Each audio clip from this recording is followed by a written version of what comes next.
Big boss Malayalam season 7 18 മത്സരാർത്ഥികളുമായി രണ്ടാം ആഴ്ച അവസാനത്തിലേക്ക് എത്തിയിരിക്കുകയാണ്. ഹാങ്ലിങ് പോലെ തന്നെ 7ന്റെ പണികളുടെ ഘോഷയാത്രയാണ് ഇപ്പോൾ ഉള്ളത്. മറ്റുള്ള സീസണിൽ നിന്ന് വ്യത്യസ്തമായി വസ്ത്രങ്ങൾ ലഭിക്കണമെങ്കിൽ പോലും ടാസ്കുകളുടെ വിജയിക്കണം. ഏഴാം സീസൺ ആരംഭിച്ച് 14 ദിവസങ്ങൾ പിന്നിട്ടുമെങ്കിലും ഫേവറേറ്റ്സ് ഒന്നും പ്രേക്ഷകർക്കായിട്ടുമില്ല. പി ആർ വക്കും യഥാർത്ഥ ബി പ്രേക്ഷകർക്ക് മുന്നിൽ ഇത്തവണ കാര്യമായി വർക്കാവുന്നുമില്ല. ഗെയിം കളിക്കുകയും നിലപാട് പറയുകയും എൻ്റർടൈൻ ചെയ്യുകയും ചെയ്യുന്നവർക്കൊപ്പമാണ് ഇത്തവണ പ്രേക്ഷകർ. ഈ സീസണിലെ പ്രധാന കണ്ടന്റ് മേക്കേഴ്സും ശക്തമായ മത്സരാർത്ഥിയുമാണ് സീരിയൽ താരം അനുമോളും ഹിന്ദി ബിഗ് ബോസ് സീസൺ അടക്കം പങ്കിട്ടുള്ള ജിസേൽ തക്രാലും. ബിഗ് ബോസ് നിയമം ലംഘിച്ച് ജിസേൽ ഇപ്പോഴും മേക്കപ്പ് പ്രോഡക്റ്റ് ഒളിപ്പിച്ചു വെച്ചെന്ന് ഉപയോഗിക്കുന്നുണ്ട്. കഴിഞ്ഞ വീക്കെൻഡിൽ മോഹൻലാൽ ജിസേലിനെ താക്കീത് നൽകി ശിക്ഷിച്ചുവെങ്കിലും അതേ പ്രവൃത്തി ജിസേൽ തുടരുകയാണ്. ഇതിനെതിരെ അനുമോൾ പ്രതികരിച്ചു തുടങ്ങിയപ്പോൾ മുതൽ ഇരുവരും തമ്മിൽ ശീതയുദ്ധവും ആരംഭിച്ചു.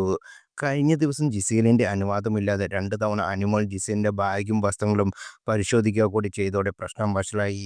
രോഷം വന്ന ജിസേൽ അനുമോൾ സൈക്കോ ആണെന്ന് പറയുകയും തെറി വിളിക്കുകയും ചെയ്തിരുന്നു.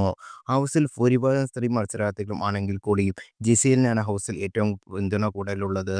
ജിസേലിനെ ചോദ്യം ചെയ്യാൻ പുരുഷന്മാരായ മത്സരാർത്ഥികൾ പോലും ഭയമാണ്. മാത്രമല്ല തൻ്റെ ഭാഗത്ത് തെറ്റ് സംഭവിച്ചാലും അതിനെതിരെ സംസാരിച്ച് പിടിച്ചു നിൽക്കാൻ ജിസേലിന് സാധിക്കുന്നുമുണ്ട്. ബിഗ് ബോസ് റൂൾസ് തെറ്റിച്ച് മത്സരാർത്ഥിയായിരുന്നിട്ടും ജിസേലിനെ ക്യാപ്റ്റൻസിയിലേക്ക് വരെ സഹമത്സരാർത്ഥികൾ നോമിനേറ്റ് ചെയ്തു. അനുമോൾ ഭക്ഷണം മോഷ്ടിച്ചുവെന്ന് ജിസേൽ പറഞ്ഞതാണ് പുതിയ വഴക്കിൻ്റെ ആരംഭം. ജയിൽ നോമിനേഷൻ നടക്കുന്ന സമയത്താണ് അനുമോൾ ജിസേൽ വഴക്ക് ആരംഭിച്ചത്. 18 മത്സരാർത്ഥികൾ അനുവിന് വേണ്ടി സംസാരിച്ചത് ക്യാപ്റ്റൻ ഷാനവാസ് മാത്രമാണ്. അനുവിൻ്റെ കുറ്റം കണ്ടുപിടിക്കുന്ന സഹമത്സരാർത്ഥികൾ ജിസേലിൻ്റെ തെറ്റുകൾ ചൂണ്ടിക്കാണിക്കാൻ ധൈര്യം കാണിക്കുന്നുമില്ല. അനു കള്ളിയാണ്, എൻ്റെ പ്രൈവസി സ്പേസായി ബെഡിൽ എത്തി പരിശോധന നടത്തി എന്നാണ് ജിസേൽ അനുവിനെതിരെ ആരോപിച്ചത്. പറയാൻ പാടില്ലാത്ത ചീത്ത ജിസേൽ തന്നെ വിളിച്ചുവെന്ന് അനു തിരിച്ചടിച്ചു. അതോടെ അനു റൊട്ടി മോഷ്ടിച്ചു എന്നാണ് ജിസേൽ വീണ്ടും ആവർത്തിച്ച് ആരോപിച്ചത്. അതോടെ അനു രോഷാകുലയായി. നീ കണ്ടോ ഞാൻ കട്ടെടുക്കുന്നത് എന്ന് ചോദിച്ച് ജിസേലിൻ്റെ അടുത്തേക്ക് പാഞ്ഞെടുത്ത അനു കയ്യിലടിച്ചു. മോഷണക്കുറ്റം തൻ്റെ മേൽ വന്നതിനാണ് അനുവിനെ പ്രകോപിപ്പിക്കുകയും ചെയ്തത്.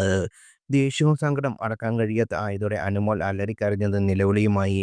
അനു അടിച്ചത് ഫിസിക്കൽ അറ്റാക്കാണെന്ന് ജിസേൽ ബിഗ് ബോസിന് പരാതിപ്പെട്ടു. ജിസേൽ ശക്തമായ നടപടി ആവശ്യപ്പെട്ടു. അനുമോൾക്ക് പുറത്തു പോകേണ്ടി വരികയോ യെല്ലോ കാർഡ് ലഭിക്കുകയോ ചെയ്യും. അനു അടിച്ചത് പരാതി പറയാൻ ജിസേലിന് സപ്പോർട്ടായി ശരത്ത് അടക്കമുള്ള മത്സരാർത്ഥികളുമുണ്ട്. വീക്കെൻഡ് എപ്പിസോഡാകും അനു ജിസേൽ വിഷയം മോഹൻലാൽ ചർച്ച ചെയ്യുക. അതിനുശേഷം നടപടി ഉണ്ടാകും. അനു പുറത്തു പോകണമെന്ന് ആഗ്രഹിക്കുന്നവരാണ് ഹൗസിൽ ഭൂരിഭാഗം മത്സരാർത്ഥിയും. ശൈത്യയും മറ്റ് ചിലരും മാത്രമാണ് അനുവിനെ പിന്തുണയ്ക്കുന്നത്.